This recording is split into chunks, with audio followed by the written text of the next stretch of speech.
আজকের এই ক্লাসের মাধ্যমে অষ্টম শ্রেণীর গণিত বইয়ের তৃতীয় অধ্যায় পরিমাপ অনুশীলনী 3-এর আজকে হচ্ছে পর্ব নাম্বার 7। এই 7 নাম্বার পর্বে 8 নাম্বার এবং 9 নাম্বার দুইটা অঙ্ক সমাধান করব। তো প্রথম আমরা 8 নাম্বারটা সুন্দরভাবে সমাধান করি। এর আগের পর্ব যারা মিস করছো এই ভিডিওর ডেসক্রিপশন বক্সে ক্লাসগুলো দেওয়া থাকবে, সবাই দেখে নিও। আমরা লক্ষ্য রাখি, উদ্দীপকটা একটু ভালোভাবে বুঝি। কি বলছে? একটি বর্গাকার ক্ষেত্রের এক বাহুর দৈর্ঘ্য 300 মিটার এবং বাহিরে চারদিকে 4 মিটার প্রস্থ একটি রাস্তা আছে। তো যারা 2025 সালের বা আগের বই যারা পাইছো, এখানে কিন্তু চৌড়া লেখা ছিল, বাট 2026 সালে তারা চৌড়ার পরিবর্তে কি লিখছে? প্রস্থ। আমাদের কি বের করতে হবে? রাস্তাটির ক্ষেত্রফল কত। এর আগের অঙ্কের মধ্যে কিন্তু আমরা আয়তকার সংক্রান্ত এবং ত্রিভুজ সংক্রান্ত অঙ্ক সমাধান করছি। আর এখন কি? বর্গক্ষেত্র। কি? বর্গক্ষেত্র। যেহেতু বর্গক্ষেত্র বলছে, আমি একটা বর্গক্ষেত্র অঙ্কন করি। আমরা জানি বর্গের 4টা বাহু কি? সমান। বর্গের 4টা বাহু কি? সমান। এটা একটা বর্গক্ষেত্র। এটা একটা কি? বর্গক্ষেত্র। এই বর্গক্ষেত্রের বাহুর দৈর্ঘ্য কত? 300 মিটার। কত মিটার? এটা যদি 300 হয়, এইটাও 300, এদিকেরটাও 300, এদিকেরটাও কি? 300। মানে বর্গের 4টা বাহু কি থাকে? এক সমান। 4টা বাহু এক সমান। ওকে, তাহলে আমরা এক এক করে বুঝি। তো এই অঙ্কটা দেখি বইটা কোন অঙ্কের মতন আমি বলি। এই অঙ্কটা হচ্ছে তোমাদের বইয়ের 7 নাম্বার যে অঙ্কটা আছে, 7 নাম্বার যে আয়তকার ক্ষেত্রের দৈর্ঘ্য প্রস্থ দেওয়া আছে 3 মিটার, বিস্তৃত একটা রাস্তা আছে, রাস্তার ক্ষেত্রফল কত? সেম ভাবে এই অঙ্কটা এভাবেই হবে। তো আগেরটা ছিল হচ্ছে আয়তকার, আর এখনটা কি? বর্গাকার। কি? আচ্ছা, এখন রাস্তার ক্ষেত্রফল যদি আমাকে বের করতে হয়, আমাদের সেম 7 নাম্বারের মতন আমাদের দুইটা ক্ষেত্রফল বের করতে হবে। কয়টা ক্ষেত্রফল? দুইটা।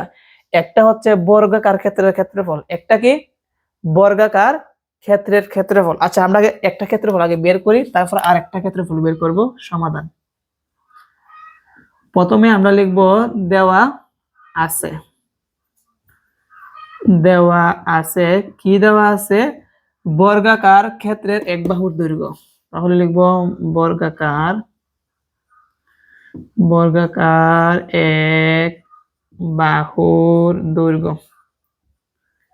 এক বাহুর দৈর্ঘ্য কত? 300 মিটার। দেওয়া আছে বর্গাকার এক বাহুর দৈর্ঘ্য কত মিটার? 300 মিটার। এখন আমরা বর্গাকার ক্ষেত্রের ক্ষেত্রফলটা বের করব। লিখব অতএব বর্গাকার ক্ষেত্রের ক্ষেত্রফল সমান, আমরা জানি বর্গাকার ক্ষেত্রের ক্ষেত্রফলের সূত্র হচ্ছে বাহুর দৈর্ঘ্য স্কয়ার। সূত্রটা কি? বাহুর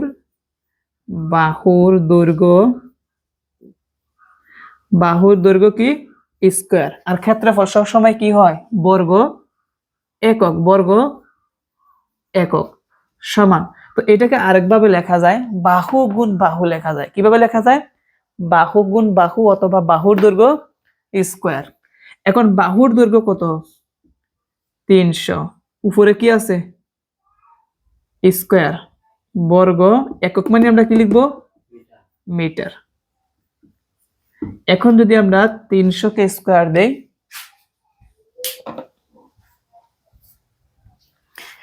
300 স্কয়ার একক দশক শতক হাজার অযুত 90,000 পাবো। কত পাবো? 90,000। 90,000 বর্গ মিটার। আমরা যে 90,000 বর্গ মিটার পেলাম, এটা কি পেলাম? বর্গাকার ক্ষেত্রের ক্ষেত্রফল। তো আশা করি আমরা কিভাবে বর্গাকার ক্ষেত্রের বাহুর দৈর্ঘ্য দেওয়া আছে, কিভাবে ক্ষেত্রফলটা বের করছি আমরা কি বুঝতে পারছি? আচ্ছা, তো একটা ক্ষেত্রফল বের করা শেষ। এখন আমরা কি করব? আরেকটা ক্ষেত্রফল বের করব। কিভাবে? এখানে স্পষ্টভাবে লেখা আছে এবং বাহিরে চারদিকে 4 মিটার প্রস্থ একটি কি আছে? রাস্তা আছে। বাহিরে মানে কি? এই বর্গাকার ক্ষেত্রের বাহিরে। তো আমরা বাহিরে, এটা হচ্ছে 4 মিটার, এইটা কত মিটার? 4 মিটার, এইটাও 4 মিটার, এইটা কত মিটার? 4 মিটার। এটা কত মিটার? 4 মিটার।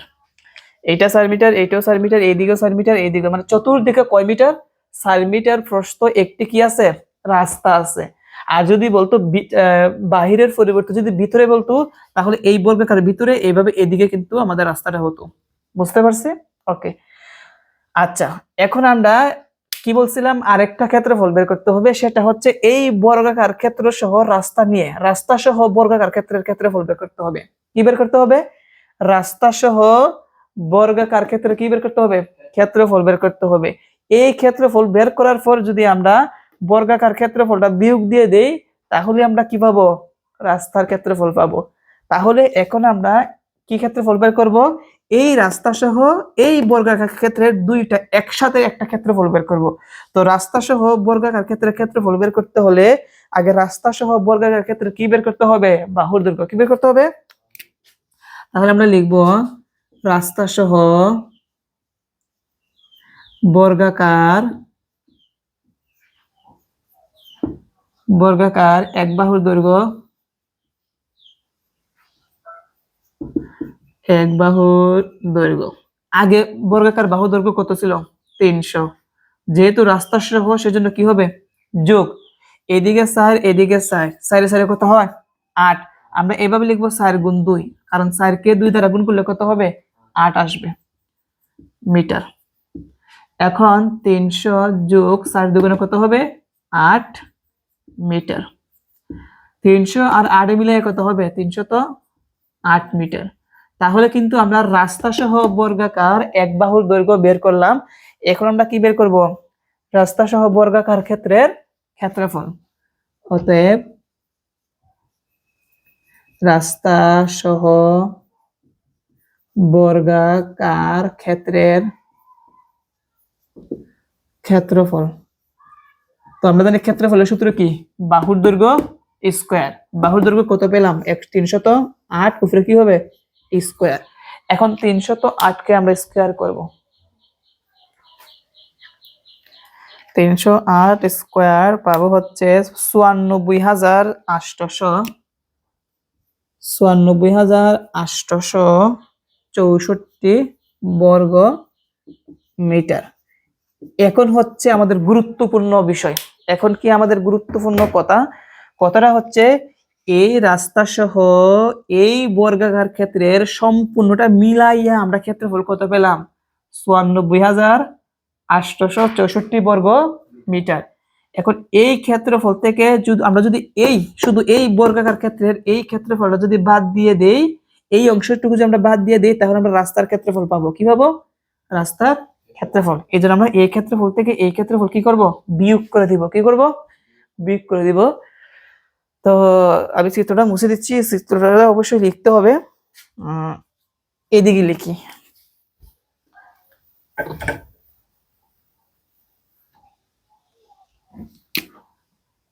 তাহলে লিখব অতএব রাস্তাটির ক্ষেত্রফল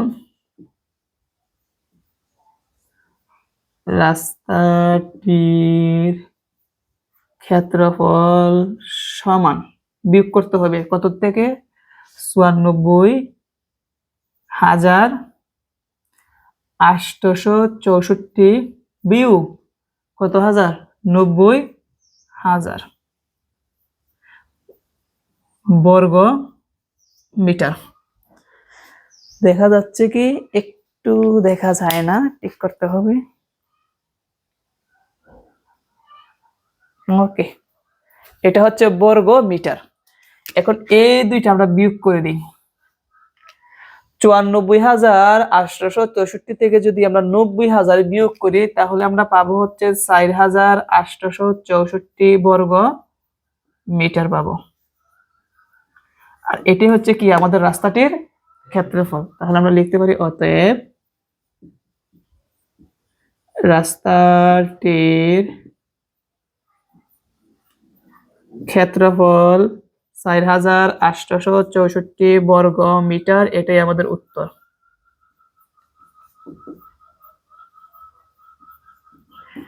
এখন তুমি লিখতে পারো। তো আশা করি তোমরা সকলেই এটা তোমরা সমাধানটি ভালোভাবে বুঝতে পেরেছো। আমি আরেকটা বার বলে দিই।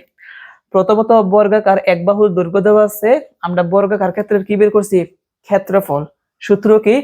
বাহুর দৈর্ঘ্য স্কোয়ার, বাহুর দৈর্ঘ্য 300 উপরে স্কোয়ার কত আসবে 90,000 বর্গ মিটার। এখন বাইরে চারদিকে কত মিটার প্রস্থ রাস্তা আছে 4 মিটার, সেই জন্য আমরা লিখবো বাইরে যেহেতু সেই জন্য রাস্তা সহ, ভিতরে হলে রাস্তা বাদে। রাস্তা সহ বর্গাকার এক বাহুর দৈর্ঘ্য আগে ছিল বর্গাকার বাহুর দৈর্ঘ্য ছিল 300, যেহেতু রাস্তা সহ সেই জন্য 4 গুণ কত হবে 2। এখন 4 দুগুণে 8 যোগ করলে হবে 308 মিটার। তাহলে আমরা লিখবো রাস্তা সহ বর্গাকার ক্ষেত্রের ক্ষেত্রফল সমান এই সূত্র বাহুর দৈর্ঘ্য স্কোয়ার, বাহুর দৈর্ঘ্য হচ্ছে 308 উপরে স্কোয়ার, স্কোয়ার করলে কত আসবে 94,864 বর্গ মিটার। রাস্তা সহ ক্ষেত্রফল থেকে যদি আমরা বর্গাকার ক্ষেত্রের ক্ষেত্রফলটা বাদ দিয়ে দেই তাহলে আমরা কি পাবো রাস্তার ক্ষেত্রফল, এই জন্য আমরা বাদ দিয়ে দিয়েছি, এটি হচ্ছে আমাদের অ্যান্সার। এখন সমাধান করব 9 নাম্বার প্রশ্নের সমাধানটা। তো এখানে আমরা উদ্দীপকটা যদি ভালোভাবে বুঝি অঙ্ক সহজ লাগবে। কি বলছে, একটি ত্রিভুজাকৃতি জমির ক্ষেত্রফল 264 বর্গ মিটার। তার মানে একটা ক্ষেত্রফল দেওয়া আছে কত মিটার 264 বর্গ মিটার। আচ্ছা, এর ভূমি 22 মিটার হলে উচ্চতা নির্ণয় করতে হবে। কি নির্ণয় করতে হবে উচ্চতা। তো এর আগে আমি আরেকটা ক্লাসের মধ্যে আমি বলছিলাম যে আয়তক্ষেত্রের ক্ষেত্রফল দেওয়া ছিল, অনুরূপভাবে আমাকে আরেকটা ক্ষেত্রফল বের করতে হবে। তেমনি ভাবে এখন ত্রিভুজাকৃতির জমির কি দেওয়া আছে ক্ষেত্রফল দেওয়া আছে, তার মানে কি দাঁড়ালো আমাকে আরেকটা ত্রিভুজাকৃতির ক্ষেত্রফল বের করতে হবে।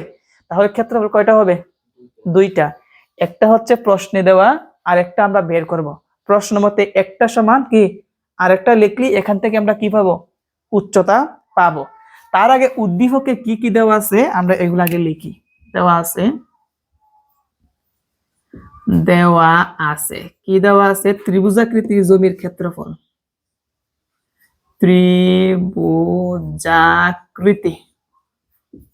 ত্রিভুজাকৃতি জমির ক্ষেত্রফল 264 বর্গ মিটার, এইটা দেওয়া আছে। আরেকটা দেওয়া আছে ত্রিভুজাকৃতির জমির কি দেওয়া আছে ভূমি, কি দেওয়া আছে ভূমি। তো ত্রিভুজাকৃতির জমির ভূমি হচ্ছে কত মিটার 22 মিটার। এই দুইটা তথ্য দেওয়া আছে। এখন আমাকে বের করতে হবে কি, আমাকে কি বের করতে হবে উচ্চতা। এখন উচ্চতা বের করার জন্য আমাদের কি সূত্র ফর্মুলা প্রয়োগ করতে হবে, জমির ক্ষেত্রফল দেওয়া আছে। কি দেওয়া আছে জমির ক্ষেত্রফল। আমরা যদি এই ত্রিভুজের ক্ষেত্রফলের সূত্রটা লিখি, তো ত্রিভুজের ক্ষেত্রফলের সূত্র কি হাফ ইন্টু ভূমি গুণ উচ্চতা। কি হাফ ইন্টু ভূমি গুণ উচ্চতা। তো যখন আমি সূত্রটা অ্যাপ্লাই করব তখনই কিন্তু আমরা উচ্চতাটা বের করতে পারবো। আর সোজা কথা একদম ইজি ভাবে বলতে গেলে জমির ক্ষেত্রফল দেওয়া আছে, আমরা আরেকটা ক্ষেত্রফল বের করব। আমরা কি করব আরেকটা ক্ষেত্রফল। তো লিখবো অতএব বা আমরা জানি ত্রিভুজাকৃতির ক্ষেত্রের ক্ষেত্রফল। আমরা জানি কি ত্রিভুজাকৃতির ক্ষেত্রের ক্ষেত্রফল। বা এইভাবে না লিখে আমরা আরেকভাবে লিখতে পারি, এত কঠিনের মধ্যে যাওয়ার দরকার নাই, ওকে, লক্ষ্য রাখি যেহেতু ত্রিভুজাকৃতি জমির ক্ষেত্রফল দেওয়া আছে আমরা আরেকটা বের করব। অতএব ত্রিভুজাকৃতি জমির ক্ষেত্রফল। তো ক্ষেত্রফলের সূত্রটা জানেন কি বলছিলাম, হাফ ইন্টু ভূমি গুণ উচ্চতা। ওকে, সমান আছে আর সমান দেওয়া যাবে না, আমরা কি দিব বা দিব। এখানে কি লেখা ত্রিভুজাকৃতি জমির ক্ষেত্রফল। তো ত্রিভুজাকৃতি জমির ক্ষেত্রফল কত 264। তো আমরা ক্ষেত্রফলের নিচে কত লিখবো 264 সমান এখানে 2/1 গুণ ভূমি কত 22 গুণ কি আছে উচ্চতা বের করব, এজন্য উচ্চতার জায়গার মধ্যে কি উচ্চতা রেখে দিলাম।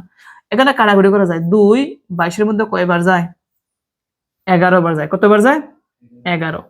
তাহলে আমরা পাবো এখানে 264 সমান 11 একে কত হবে 11 গুণ কি উচ্চতা তা এখন বোঝার বিষয় হচ্ছে আমরা কি বের করতে বলছি, উচ্চতা বের করতে হবে। কি বের করতে হবে? উচ্চতা।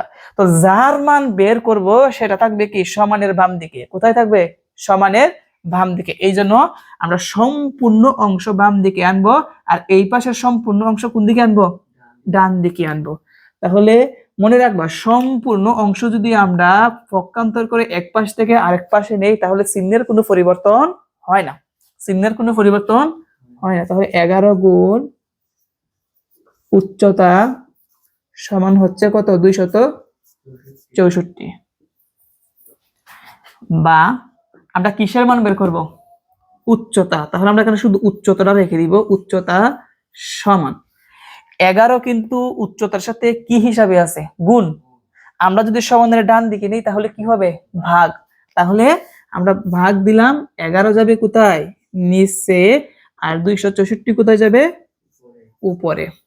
তাহলে অতএব উচ্চতা সমান, আমরা এখন ভাগ করব। ভাগ করলে কত আসে? 264 ভাগ 11,